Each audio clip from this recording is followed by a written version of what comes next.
Good evening, ladies and gentlemen. Welcome to a special episode of It's a Football Thing. I'm your host, RJ, and joined by my fellow champion co-hosts, Scott the Goon and Rob the Red Devil. How are we, champions? Yeah, mate, another great day, except lockdown now. So, yeah, that's why we're here. Back to that lockdown life, man. I just hit school holidays and locking down. So gives us more time to get together and do this, though, doesn't it? So there's always a Yeah, positive and a negative. I hear you, my friend. And you know what we were saying before the show, for those that are listening, even though the lockdowns hit us pretty hard here in Sydney and it escalated quite quickly, it won't stop us from doing what we love best. That's talk football with you fine people. But rather than focusing on the Euros like we have been doing for the Euros special, we thought let's take this a bit more broadly and talk about other things that are topical in the world of football. And obviously what comes first and foremost are transfers. So we'll tuck into some transfer talk. We'll also talk about something that's perhaps a little bit controversial, and that's the change to the away goal rule, which I know has drawn a lot of debate and discussion amongst the community. And then we'll talk a little bit about tomorrow, or wherever you reside, today's round of 16 first up clashes, and we'll see where the rest of the conversation takes us. But before we get into any of that good stuff, if you could please like and subscribe and hit that notification bell so you never miss another episode, it would really help out the channel. But first and foremost, transfer talk, Scotty. I believe we've got a long list to unpack. Oh boy, where do we start? This is one of my favourite times of the year because you ride this emotional roller coaster of thinking that all these players are coming in, and then for me as an Arsenal man, it just crashes and burns. The only shock for me so far has been that we're not linked to Benzema. Seems to happen every year, but now that he's hit some form, I don't think we'll have that link. But there are plenty of big rumours going around, boys. I thought it might be a bit quieter with COVID. I don't know if you guys thought the same thing would happen, but it seems to be ramping up. Robbie, did you think it would be quiet, or are you surprised, shocked?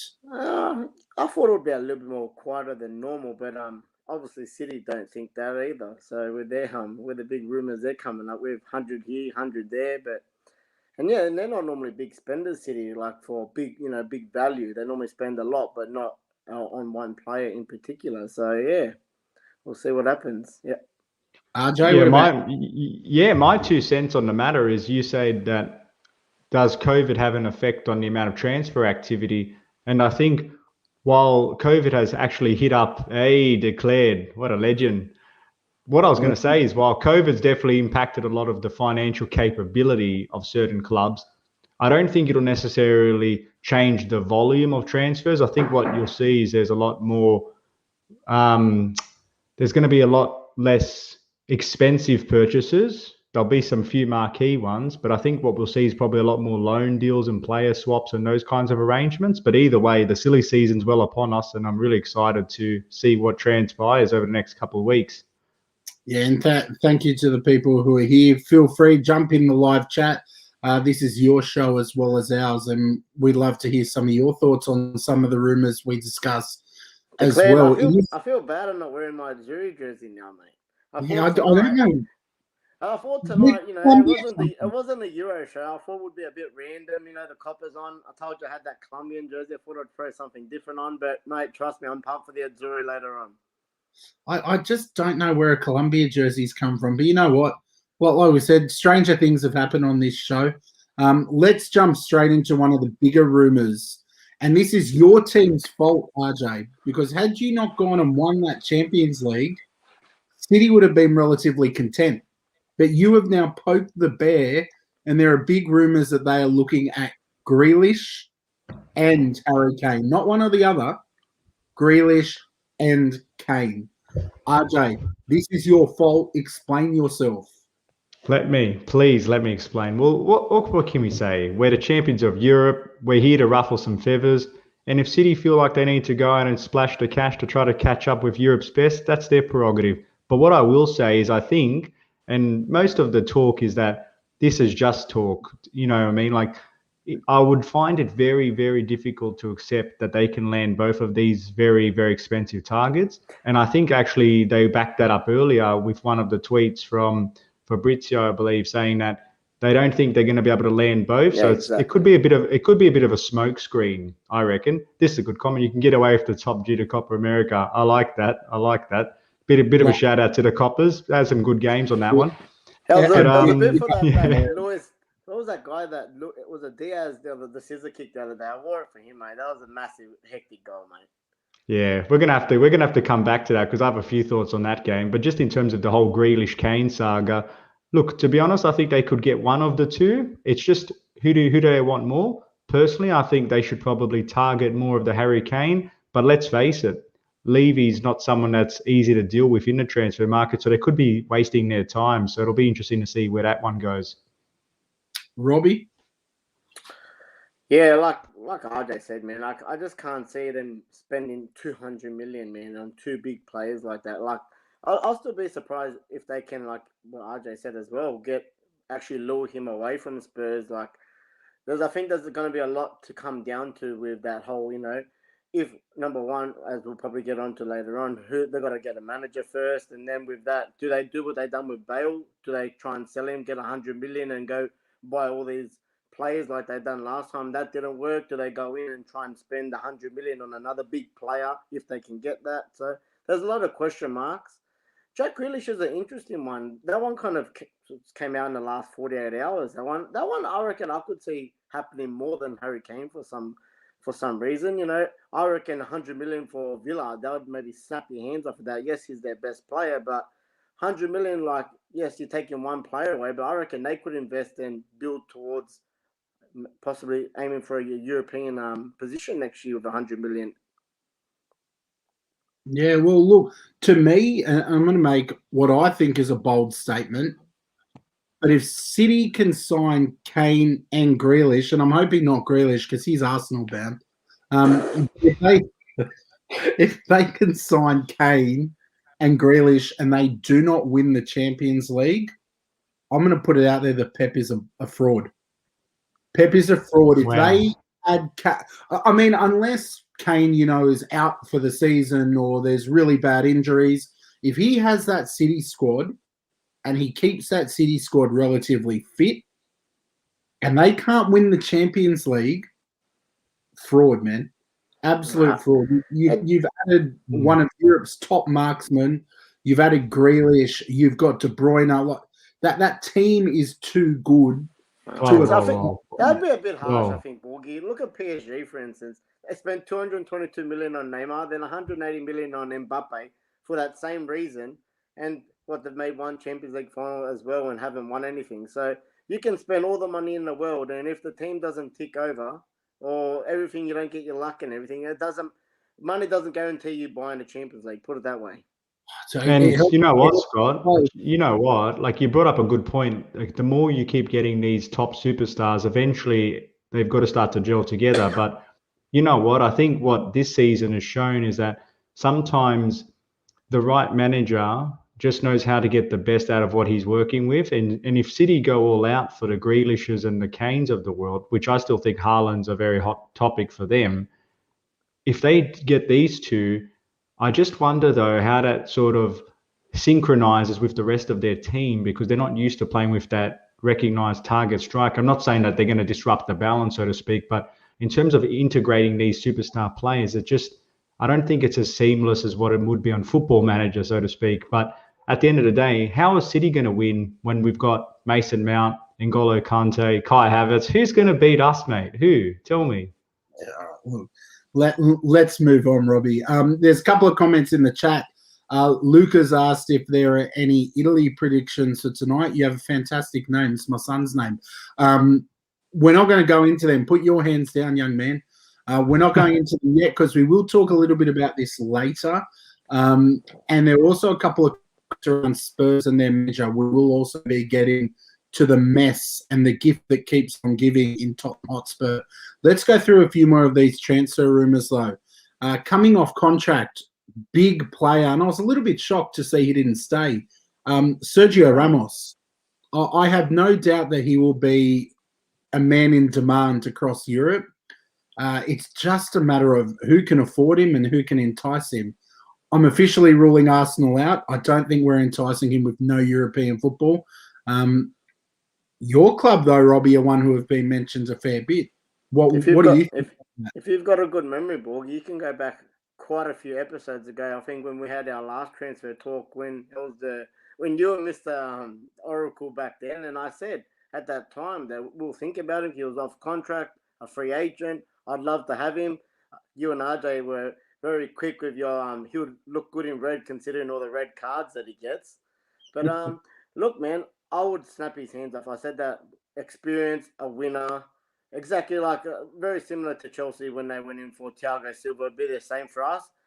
I would love it, but personally, I see him at PSG, man, mainly for the salary. They're the one that got all these money coming out of there, you know what? And yeah, I think he'll be on a very high salary, and I think we won't be able to offer it to him, man. Not because we haven't got the money, but they're similar to what with City, man. They're just going out spending, trying to buy this Champions League.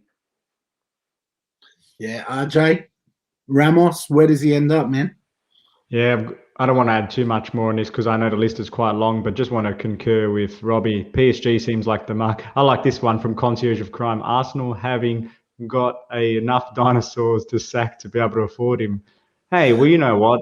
Arsenal likes the history. Dinosaurs are back in the day, so they're quite a nice relationship there. So we'll see what happens. Did you see that tweet where it had Sergio Ramos talking with Arsenal and he just said no straight away? It was actually quite funny. But no, in all seriousness, PSG, I think he'll be bound there. It's the most likely of clubs that I think he'll see as instant success to tail end his career, but you just never know. There's only old players, you know, at the end of their career in Chelsea. I'm sure Arsenal will be in for them. I didn't realise when we said we go live tonight that it was the Arsenal roast live show. And Concierge of Crime, be careful, mate. I've just figured out that I can put users in a timeout. So it might be a timeout for you if you keep that up. Thumbs up, though. Yeah, let's keep going. This one, Robbie, I'm expecting you will have a lot to say about. This is a little bit like the Benzema to Arsenal links that have popped up for the last 28 years of my life. Sancho. Fabrizio said it's getting really close, but I feel like I've heard that many a time. Is Sancho going to come to Man United in this window? Yes, definitely. Look, boy, I was going to say to you before, I'm one of those people. I love transfers, the rumours, the silly season, but I have to say, last season really took it out of me, man. With this whole Sancho debacle, I really thought it was going to happen there. All the big United channels, Fabrizio was watching all his things. He's close. He's agreed all the terms, this and that. There was just the whole money situation that didn't get him over the line. Look, we can look back and say, look, a year ago we're going to pay that one 120 million. It's looking like it could be for 80 million now. So I don't know if he would have been able to get us a few more points or make us push a bit more for a title the season that just had been. But look, it was going to be nearly 40, 50 million cheaper this year. I definitely think it's going to happen finally. But it's not. I think they've taken a bit of the excitement out of it for how long we've dragged on. 2 years nearly to get one player. The good thing is that at the same time, we actually look like we could be talking to other players in the background. Obviously, that's going to be the big Tom there, just reading what he was saying. Jadon Sancho. Like I said, I just think if we don't land him, everyone's going to just absolutely lose it. There'll be riots at Old Trafford again, mate. Like I said, Varane's another one. We need as a centre back. I really, really, really want a centre back. We need a centre back. There's a couple players we're linked to, but Varane, I think he's off contract in a year, and I seen something today got tweeted out. that Real Madrid could be thinking about lowering to 50 million instead of 60 million just because they don't want him to go on a free next year, which makes sense. Yeah. Again, Varane is he's definitely an upgrade on what we got. Someone to partner Harry Maguire, but again, I wish we had Varane 3-4 years ago.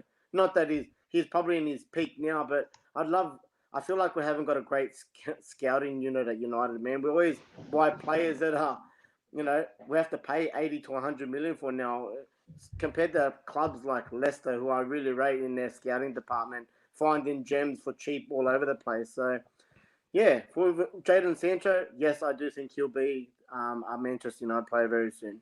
Beautiful. And speaking of gems, we've got some gems in the live chat at the moment. Big ups to Tom as well from the United Pubcast. If you are joining us and you haven't already, please like, subscribe, hit that notification bell, share it with a friend. We're trying to build this baby from the ground up, and we can't do it without your support. Please as well, if you've got any thoughts on any of these rumours we've discussed, or you've heard one that you want us to talk about, chuck it in the live chat. We're happy to put it up and go through it. We're on lockdown. We've got plenty of time. RJ, did you have any thoughts on Varane or on Sancho, or did you want to move on, mate? Yeah, just quickly on Sancho. For me, what's quite interesting is that even though he supports the best team in the Premier League or best team in Europe, he's what I think he'll do for United, I reckon he could be quite an important addition to that squad, because even though I thought that their attack's pretty reasonable, let's face it, that hasn't, to me, at least on paper, they look pretty good and have got a lot of pace and dynamism there. I think he does offer him a different type of attack, and I think if he goes there, it'll cause a bit of a shake-up to the top end of town, even though they were top 2 this season.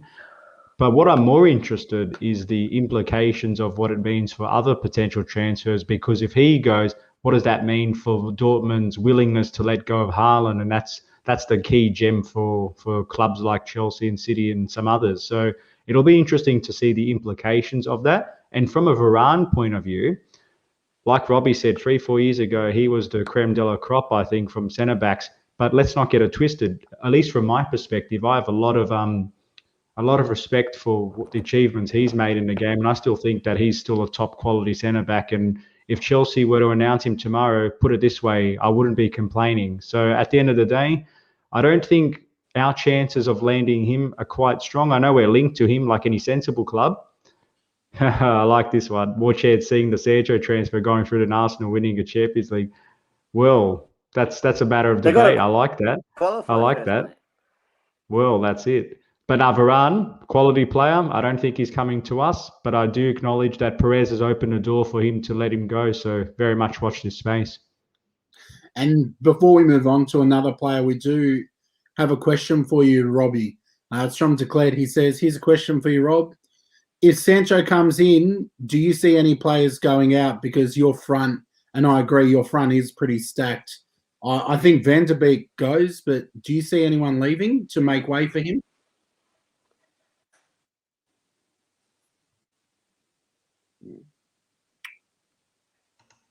Robbie, not sure if we're a little bit frozen there. All right. Hello. You good, mate? He was just announcing Sancho to the club, so he's back now, I think. So, I'm back. Sorry, boys, I was lagging out. Sorry, what was that? Said someone had a question for me, was it? Sorry? No, yeah, we had a question from yes. Yep, I can see it. If Sancho comes in, does he see any players going out? Does it mean not? Mate, I was just about to say after the boys were talking there, and I was going to give a quick shout to Tom again from the United Pubcast. He had a whole episode on his podcast on this tonight. Look, the question mark is Anthony Martial. He's probably the one most in jeopardy, even though he does play mostly off the left. We've got a lot of players now. We've got Diallo, we've got James, we've got Rashford, we've got young Greenwood coming through. Obviously, we've got Cavani playing down the middle. So we have got a lot of depth in that position. I think he'll be coming in and playing off the right. As the boys were talking about today, I reckon we maybe give him one more season, give him one more chance. But there has been a lot of rumours linking him to Spurs or using him in a money plus player transfer for someone. So yeah, I see him staying one more year just for more of a depth kind of thing. Like I said, you have at least 2 good players in each position, and then we might loan off maybe a Dean James or someone like that. But yeah, Anthony Martial, I think he'll just be the one in the most spotlight or chance of moving on for Sancho. That's interesting. RJ, we might just let you respond to this one. We were going to talk about him anyway. Lewis put through. How much did you boys laugh when you saw the James to City rumours? Look, to me, I'm nervous. I don't want any more quality at City. But RJ, do you want to respond to that one, mate? It's a good laugh, and big up to Luca as well. He's a fine and talented writer at the Chelsea Social, so big up to you, Luca, my friend. How much did I laugh? Well, we can't see the real RJ going to City because he's just too good of a player. And exactly like you said, it's a laugh because he wasn't one of these players, in my opinion, that was on the outer. If anything, his stocks have continuously risen since he's joined. He's shown his versatility in right wing back, in right centre back, and he's even pitched in a little bit of DM at times. So, look, I understand the logic behind it from the point of view of the Hakimi rumours and the chasing of a right-sided player, and I get all of that. But if any player is safe, I believe in terms of Chelsea's long-term future, I believe it's Reece James, unless the caveat, of course, is some astronomical offer came in. But again, he's young. He's in the England squad, just won a Champions League, and he's been playing consistent minutes. I just don't understand the rationale of us apparently all of a sudden allowing him to go. So, yeah, a big laugh indeed, Luca. And RJ, on your boys as well, I did want to touch on him a little bit, young Billy Gilmore. There's been a few rumours about him potentially going out on loan because there's a lot of competition. Do you think he goes out on loan, or do you think he stays for the season to add some more depth? No, great question. Very fair. So obviously we watch it very closely each game. And those that know me know I have big raps on, again, the Scottish Iniesta, Billy Gilmore. And let's face it, if he has a strong tournament in the Euros, well, now it's done, but the performances he's displayed, some people might raise a few eyebrows as, does his future lie at the club for this season and beyond? From my point of view, I think he is best served to go out on loan. And I've said that many times because at this age, there's only so much talent can take you in training with the first team, in my humble opinion. Although Tuchel, working under him, you would gain a lot of experience. If Jorginho has a masterclass for Italy, if Kovacic continues to do well, and Kante is doing Kante things, how many minutes does that leave a Billy Gilmore? So I think if the teams that he's linked to, Norwich, which play pretty good brand of football, in my opinion, he will be a pretty important focal point for that team and get plenty of game time, plenty of experience, and come back a refined player, much like how Christensen's gone out on loan. Like, these are the players in which Chelsea's good thing that they do, they produce the youngsters or get them at a young age. And if we're not going to start them, we loan them, they either generate increased value and come back into the first team, or we sell them for a profit. With Billy, I think he has time to come back and integrate, but definitely should go out on loan this season to either Norwich or Wolves. Yeah, I agree with this too. I agree with going on loan. Yes. Look, absolutely. And let's move on to my boys. And my man, Laurie, he's a big supporter of what we do as well. Thanks, Laurie, man. You're always backing so many fan channels out there. Just a top guy. And Laurie said in the chat, safe to say we have the worst transfer rumours and gossip at our club. Yeah, every day we do get ridiculous links. But one of the links that doesn't look so ridiculous and seems to be building up a little bit of traction is Ben White. Now, I was quite critical of Brighton over many, many pods. But to me, he was one of their players that always looked relatively solid. And it's hard to judge defenders in those lower teams because there's so much involved. If the midfield's not strong, if the keeper's making mistakes, if your wing backs are poor, he's always looked assured though. And I really like the way that he's smooth on the ball. He plays the ball nicely, filling that gap that we're losing with David Luiz, who could play a killer ball. I actually think this one's going to go through, and I think he'll be a really good signing for the Arsenal. I don't know if you boys had any thoughts on him, Robbie. No, mate. What do you think of the 50 million you're up for, maybe?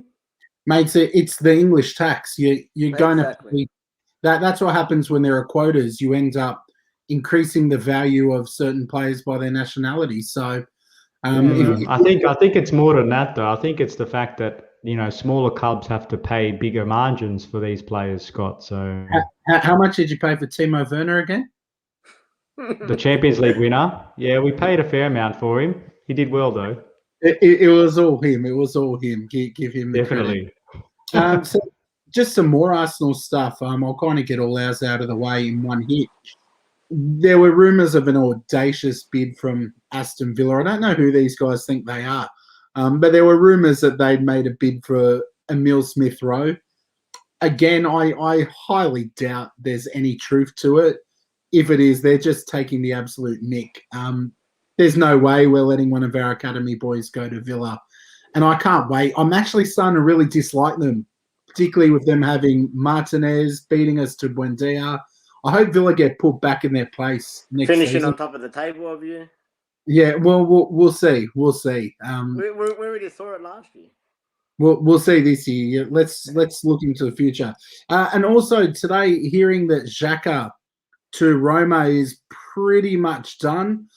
Look, he's had a really colourful history. He's a polarising figure for us as Arsenal fans. You either love him or you don't. To me, he was done when he threw the captain's armband on the floor and abused the fans. That was it for me. That was the end of Xhaka at Arsenal. But credit to him, he did improve. He did improve last season, but I actually think he'll do some really good work under a manager like Mourinho. Yeah. Just want to say though, on Xhaka, you brought up the Arsenal fan point of view of why you can understand him leaving, but you can also look trying to put your objective hat on. You can understand why he had that frosty relationship. You know what I mean? Like players don't just turn on fans and clubs without being provoked. I'm not justifying his response, but that relationship hasn't been good both ways. So I think it's just better for all parties if he did go. So I think it's just trying to say there's two sides to every story with this one. Yeah, I think we just need to cut the time, mate. I mean, it also came at a time, when we were meant to be moving up and we were meant to be succeeding. And ever since he's come, and it's not solely on him. We've just not been where we should be. And I think a lot of people blame him for that a little bit too much. You can't blame just one player. So, yeah, look, I know as well there's rumours about Torreira going to the Serie A. He didn't enjoy the change. He didn't enjoy the move to London. Weather's awful sometimes, but I love London. And he might be going to the Serie A. We're not sure. It's still a little bit hazy. There are rumours about, I think it was Lazio I saw this morning, but we'll just have to wait and see. I mean, he wasn't there last season, so I don't think it's a loss that we'll feel all that much. But I did want to talk about someone who is from the Serie A, Hakimi. There were strong rumours that he would be coming to Chelsea, and then it seemed like it was all progressing really well until our friends in Paris swooped in. RJ, what did you think about that? Yeah, that's a fair way of describing it because I follow a fair few different podcasts and, shout out to people in our, the Chelsea FT community, like Dan McCarthy and, Simon, he's very good. I think the most part was that Hakimi was someone that he's obviously high quality player, top right sided player, and he's also quite versatile component on the left hand side. And he's quite progressive and did well under Conte in the back three system and obviously did it at Dortmund. But I think he wasn't someone that was considered the priority area because for months beforehand, Chelsea have been talking about we need a striker, we need a DM, we even need a centre back. And then all of a sudden, the Hakimi hurricane just came out of nowhere. And this player's all of a sudden on a plane to Stamford Bridge and we're talking to his agent. But PSG has always been flirting with him. And I think the fact that he's got family over in PSG and his partner wants to be there, it was always his number one preference there. But Inter Milan wanted to do business with us because we had the attractiveness of being able to involve a player swap like Marcus Alonso to offset the loss as well. But Inter, who's obviously my team, you can see it there as well, they're struggling for cash at the moment. So they preferred PSG's cash offer. But as you know, we've seen before, until they've signed a dotted line, you don't know what's going to happen, although PSG look 90% shares. What's this one? Chelsea were just getting to pay more for Hakimi.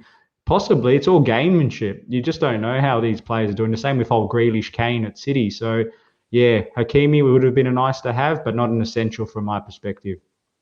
Robbie, how do you think Hakimi goes? Let's assume he goes to PSG.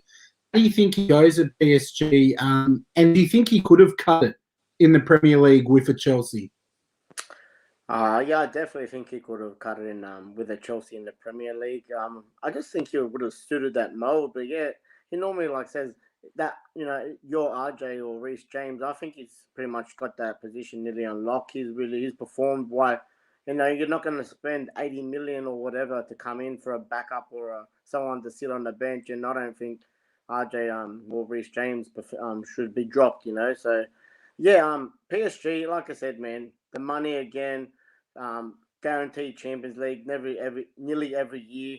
It's I'd say from they this year, right back, they had our Italian Florenzi there on loan. So I could obviously see his aging a bit. They might send him back to Roma, and then obviously he'll come straight back in the team. Obviously, they added in quality, and once again, they want that Champions League, mate. So whatever they can do to increase their chances, I'd say that's a great buy for them. Again, I don't know how they're passing with all this money, mate.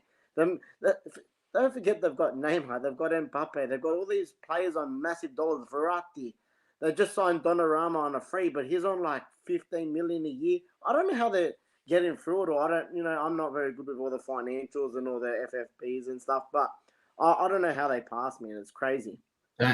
Thank God UEFA saved football those couple of months ago when the Super League was proposed. Hey, boys, it's not all about money, is it? I'm being a little bit facetious there. Are there any rumours that you boys think I've missed before we start talking about Spurs? I might just I'll do a quick run over with the Trippier one because that has been linked to United quite a lot. I think I'd really like this to happen. I think he's got 1 year more at Atletico. I think they're asking for 40, 50 million.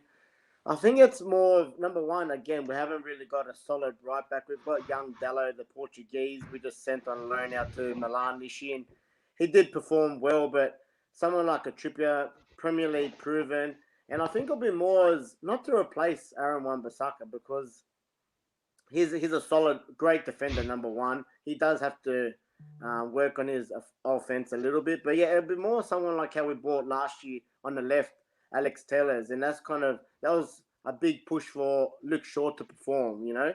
So I think this is more bringing Trippier, number one, it's a backup, someone that's proven, and to try and lift up Aaron Wan-Bissaka's game. So I would really like to see this happen. I'm not sure if Atletico is going to let us get us over the line, but 40, 50 million, look, that's what you have to pay these days. I'll be more. It's not my money. I'll be more than happy to have him in the team. RJ, anything you think I've missed, mate? Yeah, I think just not as big of a deal, but from Chelsea's point of view, Giroud to AC Milan and possibly Bakayoko, that's quite active at the moment. So I think at least one of the two will go, and there's also talk of obviously Alonso and or Emerson making way as well. So that'll be interesting to help offset some of the excess wages we've got on our books at the moment, because we've got too many of these fringe players, in my opinion, that we just can't seem to get. It's like those dog that just keeps going on your leg that you can't quite shake off. It's some of these players. But yeah, no, it's interesting. I think that's probably the one that's more imminent in the Giroud space. So if he does go, he'll always be remembered as a Chelsea legend. Let's move on. Spurs. They are the gift that keep on giving. Even when we're poor, they still, the bottle jobs, they still put a smile on my face. They have been on the search for a manager for so long that, you know what, I can't even put it into words. They need to get their act together. As much as I want them not to, if they don't get their act together soon, I see them setting themselves up for failure. And before we do that, someone who probably could have made it there, Big Ange Postecoglou, concierge of crime, saying shout out to Ange going to Celtic. For those listening overseas, the new manager of Celtic is Ange Postecoglou, proud Australian, managed in our league, managed in Japan, and he's scored a really big job at Celtic. So we're all behind him, and I actually think he'll do quite well. He probably could have done the job at Spurs, boys. Who do you think goes? Robbie, anything that you think could happen on this front, or do you just think it's a really good laugh? Yeah, I'm going to go with the laugh, mate, because I don't even know who to throw in there or who hasn't been named. We're at about 9 or 10 now that have been rumoured everything. You know, we've all got the tweet from Fabrizio. The bell goes off. Oh, linked, very close, like in random ones too, like a Gattuso out of nowhere. You know, all these. I think who's the newest one? Nuno, maybe. So, look, would you want to go to Spurs right now? That's the big question. I mean, you have to be really desperate, I think. And I don't think it's a massive. You know, go back a couple of years ago when they were performing top 4 Champions League final. It was an attractive job, but right now, I wouldn't be pulling my hand up. Yep, I want to go to Spurs. Maybe as I said a couple episodes ago, the guy from Brighton. What's his name again? Sorry, boys. Is it Harry Potter? Harry's That's cousin. it. Yes, Potter, mate. Honestly, you guys were joking. I could see someone like him, mate. That's definitely a step up from Brighton. He plays decent football. I don't know how much it would cost with all the contracts and stuff, but I could honestly see I think they're crazy if they didn't go for someone like him. Interesting, yeah. And I mean, it's Nuno who's being strongly linked now. Look, I actually think Nuno would do a good job there compared to some of the other people they've been linked to. I'd rather have Nuno than Gennaro Gattuso, but I don't know about you, RJ. Do you think Nuno can do the job, and do you think they'll get him? Oh, well, I think he could do the job, but I think Nuno will probably say, no, thank you, with all due respect. But yeah, I don't know. It's just, like you said, Scott, they're the club that keeps the gift that gives on giving. But I don't know. Eventually, they've got to land someone if they have any hope of trying to keep some of their better players, because they're a bit of a shambles at the moment. It's anyone's guess at the moment who they're going to actually finally land. I think Potter's actually a very good shout. And another one, bit controversial, of course, is Scott Parker. Again, I'm a big fan of his, and I thought he could look. There's a lot worse out there. I know people say they got relegated to how could he have done, but with a better team than what he was working with, perhaps he gets a better outcome. But either way, long may their misery continue, says Chelsea fan. Absolutely. Speaking of managers, with that being a little bit of a theme, let's just quickly touch on this. Obviously, as three proud Australians, I don't lose any sleep when England underperform. But rumours that they're going to renew Southgate, I had to read them a couple of times because I think it's just ludicrous. Why would you even contemplate it at the moment? Put the man under some pressure, get the best out of him, but he's not someone I'd be renewing if I was the FA. I haven't seen enough from him in terms of style and getting the best out of players. Sancho, for goodness sake, hasn't played a minute of the Euros. So not someone I'd be renewing. Robbie, if you were working for the FA, would you be renewing Southgate's contract? No, definitely not. And I don't even know why. I don't get situations like this when they bring this up. It should be okay. At least wait for your game in 3 days time, and then make a decision. I don't know why they got they're pretty much. I don't know if it's a backing thing or we're gonna back him, and if he loses or wins, we're gonna renew him anyway. But I just think it's ludicrous how they do stuff like that. If he makes it, fair enough. If they get to a final, okay, reward him with a renewal, but why bring it up now when you could be getting kicked out in a round of 16 in 2 days at home in front of Wembley? That's a massive failure. Can you imagine the English public? England go out at home tournament. Okay, we're going to renew Southgate now. Can you imagine how much hope and positivity that'll be for the World Cup next year? Yeah, not much at all. RJ. Yeah, all good.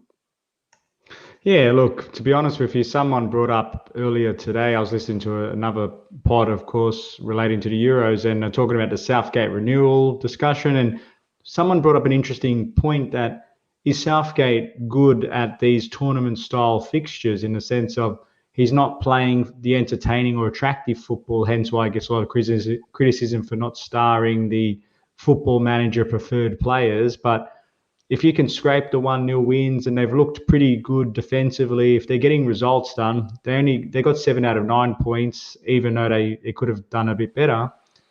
If he can go and then scrape again a result against Germany and continue to get the job done, does a whole renewal discussion sound so ludicrous? So if they didn't qualify out of the group or they looked like they were a bit shaky, then you think, geez, that's a bit odd. But the fact that they qualified pretty comfortably despite playing pretty unattractive football, it doesn't surprise me that much. I suppose what surprises me is the timing of it. Let him get through the rest of the tournament before even talking about this conversation. So I'm not too sure what's the point of even bringing that up as a headline. But Agreed. Who knows? There's probably some other motivations behind it.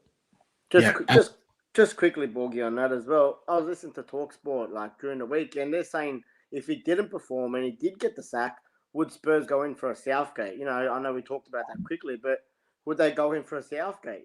Desperation. Yeah, desperation indeed. Boys, for us, it's on 9:40 p.m. I know we'll all be getting some shut-eye soon to wake up for these Euro games. But I'm here with two Italians, so it would be really complacent of me not to ask you any quick final thoughts ahead of the game, particularly who starts in the midfield, any last-minute shocks or changes you might see. You can go first on this one if you want. Thanks, mate. Yeah, for me, I'll probably stick with the first couple games. So Jorginho, Locatelli, and Barella, my preferred player of the tournament. But who knows? It's pick your poison because Verratti had a strong game upon his return, and on his day, he is the most technically classiest of the options based on the amount of experience and what he's done in the game. But I like the cohesion in the first couple of games preferred to the last one. So I think he will be a bit of an impact sub, Verratti, for me. Yeah, well, look, I hope Mancini listens to this. But from what I've been reading, I think Verratti is going to start instead of Locatelli, which, like I said, I prefer the first two games. I think the chemistry was really good. Verratti is a world-class player, but I just think Locatelli's got that little bit more.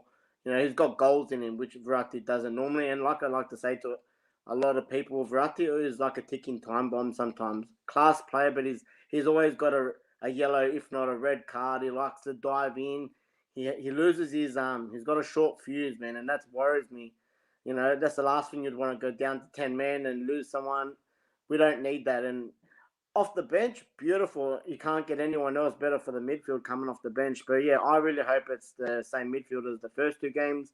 The only other thing I'm a little bit worried about is the Giorgio Chiellini is in doubt, and it's looking like Acerbi is going to start with Bonucci. I'm not going to lie. I would have preferred. I know Chiellini's aging, but I definitely would have preferred that the experience with Bonucci, the Juve boys, the old Juve boys. There, they know how each other works. Acerbi's good, but not great, and it's looking like Di Lorenzo is going to start at right back because Florenzi's still injured. Besides that, I think it should be as normal. Should be some interesting viewing, boys, and we all predicted a win for the Italians. Concierge of crime, Mr. Jorginho himself. He's going to be the happiest man on football Twitter when Xhaka finally does go, because then maybe Jorginho will get some credit because he is just a downgrade on Xhaka. None of that, mate. None of that nonsense. We're trying to keep the listeners, not scare them off, right? Let's do a couple of quick fires, boys. Just some lighthearted fun. We're in lockdown now. We're going to be seeing this way a lot more of each other. So let's do some quick fires, have a bit of fun, and go and say good night. Although I'm going to change the rules here and stop the quick fires because we needed to talk about something from the beginning. We did. RJ, what have I forgotten, my man? Well, you can't just keep changing the rules like, the UEFA boys do. So let's talk about the recent rule change that's happened, this whole goodbye to away goals rule. That's drawn a lot of controversy in the community, and rightfully so, because from my old dog perspective, I don't like to see too many of these changes. And it's funny and ironic that a Chelsea fan says that because obviously we've been burnt before. But equally, I think it adds a certain element to the prestige of these home and away fixtures. And I know that the statistics don't support keeping it based on what they provided us. But for me personally, I just would have preferred that they just left this one alone, because sometimes I think change for change's sake doesn't necessarily lead to an improvement. Now, I know some people will turn around and say, well, look, I would prefer to have it equal so you don't have to rely on that, because then you've got some more negative tactics when you're trying to defend a 1-0 lead, etc., and you're trying to take advantage of stealing a 1-0 smash and grab their way. But you know what? It's part of the fabric of the game. Why don't we just start taking 10 players instead of 11 on 11? Or you know what I mean? You can just keep changing something. I'm not sure why this needed to be updated, but hey, that's why they're on the big dollars and I'm not. Yeah, look, for me, I'm a massive fan of the defensive side of the game. I seriously lack pace. I lacked pace when I was a player. It's certainly not my strongest asset. And I actually think this hurts the defensive side. I do like that extra layer of tactics where teams have to factor in an away goal and they might need to be a little bit more pragmatic, or they might then need to go. Sometimes the away goals rule results in teams having to go all-out attack at times. So I guess, I'm a little bit conflicted about it. I see myself as a bit of a traditionalist. I like things to kind of stay as they are. I'm not overly excited about this, but yeah, I just think it kills the defensive side of the game, to be completely blunt. Robbie, I don't know what your thoughts are. No, very much the same as you, man. If it's not broken, to me, leave it. I liked it the way it was. I thought it, it gives it a bit of extra flair or a bit of extra excitement. It's just funny that it's come out now because, like, I've got a guy that works with me. He's a bit older than us. He's a big Liverpool fan. But and he used to say to me all the time, he's a bit old school. He goes, I don't understand like the whole away rules, why it's an advantage and stuff like that. And he was trying to say a better rule would be, it's fine if they keep it the way it is, but if it gets to extra time, then it shouldn't matter. So, you know what I mean? Because then that's where the disadvantage is. So I don't mind away goals and stuff like that, but I think it happened to Juve this year against Porto. I can't remember the exact scores, but we locked it up. But then because they had the away goals, but it went into extra time, so they scored the extra in extra time, so we had to get 2 more again. So that's where I think it should be. The away goals is fine. It's more when it goes into extra time, I think it's a bit of more of a disadvantage because it's that one and not the other. Yeah, and interesting comment from Param. He says this is the first step to introducing the best of 3 in the knockouts. I mean, look, I wouldn't be shocked with UEFA. We've seen that they are trying to expand the amount of games that they get. Obviously, it brings in more revenue for them, more fixtures. We're seeing it with things like the Conference League and the expansion of the group stages and all of that. So I wouldn't be shocked. I really would not be shocked or stunned by there being a 3. It wouldn't happen for any reason because of all the money, but I actually enjoyed last year how they done that whole obviously the COVID, they had to finish the tournament, and it was just like they picked Portugal. Everyone went over there. I think it was like 10 days, and then they just one leg knockout, kind of what's going to happen in the Euros. You know, it's not going to happen, but I did enjoy it that way. Do or die at that game, no away goals for each, neutral ground, go for it. And all the games were entertaining last year. Yeah, I know. RJ, any closing thoughts on that before quick fires, mate? No, I just want to agree on that final point about if it's locked after 180 minutes, I think then the away goals thing should be scrapped because you're giving an artificial advantage for the away team on that day for another 30 minutes to have 2 goals for the price of 1. So, if that would have been the tweak I would have applied. But, hey, stranger things can happen, right? That's it. Closing comment on that. We'll let Param have the final say. He says, apart from the money, it's a better way of having the better team go through, and it's a little bit similar to the NBA playoffs, and it's a little bit of that Americanization of the game, and that's what happens when American owners start coming in and being quite influential. So, thanks again, Param. Yeah, nice to have you with us, mate. You have some really good thoughts. Boys, quick fires. We have a game to wake up for. We have 2 games to wake up for. I'll go first. What's one player transfer that still hurts you to this day? Oh, geez. We've got a few. I'm going to have to go Alexis, mate. Oh, the signing of Alexis or when you lost him to Inter? Oh, sorry. No. The signing of him, mate. I was one of those people. I was like, yes, we're going to get the big number 7. The big, look, man, from when we bought him from Arsenal, he was world class. I was excited. No one had the number 7. He got the number 7. I thought the curse was going to break. I thought we were going to push high. Mate, wasn't that a terrible signing? So, yeah, that's one that hurt me. RJ? The one where the best midfielder of his generation went to the pretend team that was the Champions League finalist, loser, Manchester City. Legend. City, yeah. Well, hey, for a player that played for about 5 games, he was the best player that ever played for him. So, yeah, Super Frank, that hurt the most. Not Torres, but, hey, he had a starring role in that 2012. So, all is forgiven. For me, Cesc Fabregas. He'd come, he got himself, he really made a name for Arsenal, and I thought he was going to be someone that then stayed to the end of his career. But him going to Barca, the way they relentlessly targeted him, and he was so young, yeah, that one hurt. Him going to Chelsea hurt too. But that first Barca move was absolute killer for me. Did the RVP one hurt at all, mate? No, couldn't care less. He was a snake. The only thing I dislike about that is that he spent all them years with us, didn't play more than 5 or 6 games a season, goes to United and he's injury free. So yeah, that's the only things me there. I was going to say the Ashley Cole one might have hurt a little bit, but fair enough. No, no, he cashed up all right. Don't worry about that. Yeah. Next question. Favorite kind? Yeah. Sorry, go you're on. next. Sure. Hey, we're all jumping in. All good. So my question: favorite kind of pie?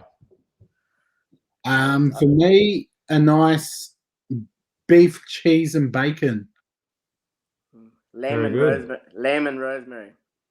Oh yeah. Well, I'm going to go old school. I'm going to lock in shepherd's pie for me. Oh, beautiful, Robbie. Boys, how do you like your steak done? Arch? Yeah, I'll take this one. I've changed. I've converted from a well done to a medium rare. So I've gone opposite end of the scale. Yeah, there you go. Oh, I'm a medium man. You, Robbie? Yeah, medium rare, mate. Pink in the middle. Absolutely. Good stuff. Boys, if you could only see one band or artist, past or present, living or passed away, and you could only see them perform live one time, who would it be? To me, I'll go with this one first. I would have loved to see Queen perform. Freddie Mercury, what a showman. I don't know what your thoughts are. Oh, great shout out. For me, I'd probably throw in, it's a bit controversial, but I'd say Foo Fighters. I reckon they're awesome. Boys, I've actually never been to a live concert, for something like that. So no, Robbie, never. I'm the only one, I reckon. But I'm gonna throw a random one. I would have loved to have seen MJ live, or on the female point of view. I'm a big fan of Celine Dion's voice, mate. Cracker. That's not what I thought I was going to hear from your mouth, but there you go. Arch? Favorite transfer that almost happened? Well, where do you go with that? To me, I'm going to say the man we're linked with every single season, Benzema. Mate, that's hard for United, mate. We're literally linked to everyone in the world, every transfer window, and you think you're hard. I'm going to go with Tony Cruz. I'm just going to go off the top of my head. Tony Cruz was a big one. We'll chase him for a while. Hold on. Yeah. I need to change mine because it just popped into my head. I take that one back. Ibrahimovic. He doesn't. We almost had him, and then Wenger asked him to trial. You do not ask Zlatan to trial. He said in the book, Zlatan doesn't do trials. So I'm going with Ibrahimovic because he would have been. I would have loved to watch him and Wenger because I have a feeling they would have butted heads so much because Zlatan's out of control. Sorry, RJ. You're changing your mind as much as Arteta, mate, but I'll let it go. For me, I will go with the Italian legend, Andrea Pirlo. He was so close to joining Chelsea. He was there from AC. We had him. Ancelotti, why did you do that to us, mate? He was the best. Just couldn't get him over the line. But he would have been him, Michael Ballack, Frank Lampard. That would have been the peak midfield of the Premier League for years. So the one that got away. Hey, good shout by Tom. Yeah. You want to read that one, Robbie? Ronaldinho was hours away from signing when Bex left. Man, can you imagine that? That would have been amazing. But like I said, we're linked to everyone in the world, mate. But that would have been amazing. Controversial thought. I don't think he would have cut it in the Premier League, to be honest. I don't think Ronaldinho was busted. And declared throwing in, Wenger said he was close to Ronaldo as well. Yeah, he was. But, it's a shorter list too. He wasn't close to, but Wenger. Yeah, that's it. Robbie, last one. Last one, boys. Copa or Euros? Easy. It's all about the Euros. I do like the red cards and yellow cards in the Copa, though. Yeah, that's a great shout too. And it was his birthday a couple of days ago. The GOAT, arguably, Lionel Messi. But yeah, imagine that. Who wasn't he linked to? But he would have been awesome. Euros or Copa? It's got to be the Euros. But in terms of the Copa, just quickly, that Brazil-Colombia game the other day, you mentioned that scissor kick. But what about Brazil's controversial goal? It hits the ref, and all the players have stopped, and then they've gone and headed it. An old boy from Arsenal, Ospina, just does a fumbling and lets it goes in, and they've argued for about 15 minutes afterwards. It was the craziest scenes I'd seen in a long time. But so the point is, Coppers are very entertaining to watch as well, but Euros pip it for me. Yeah, definitely the Euros, man. I do like to tune into the Copa, especially as they get towards the pointy end when the finals start kicking in. But yeah, definitely Euros. Yeah, spot on, spot on. Well, look at the time, 55 minutes. So much for a quick chat. So, look, at the end of the day, we're in lockdown. We've got plenty of time to talk football, and we're in the silly seasons, the transfers, there's the headlines, there's the manager changes, this and that. At the end of the day, the live chat helped us create such a buzzing conversation. So thanks very much, guys. It was fantastic. And for those that watch it later on, if you haven't already, please like and subscribe. I believe we're almost at 50 subs now. It might sound minor, but building from the ground up to almost get to 50 subscribers in less than a handful of episodes is something that I know, personally speaking, I'm very proud of. And if we can pip that line, I'll be very proud. But overall, it's been another great episode, and I can't wait to have the next one.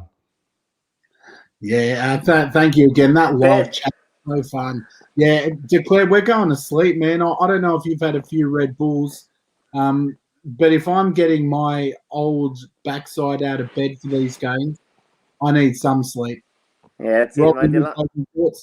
Yeah, the alarm's gone off at 1:30, mate. I've got to check that first lineup, tinker with my fantasy, and then, I won't be going to sleep, mate. It'll be the Denmark-Wales and then straight into the Italia game, mate. So I'm pumped.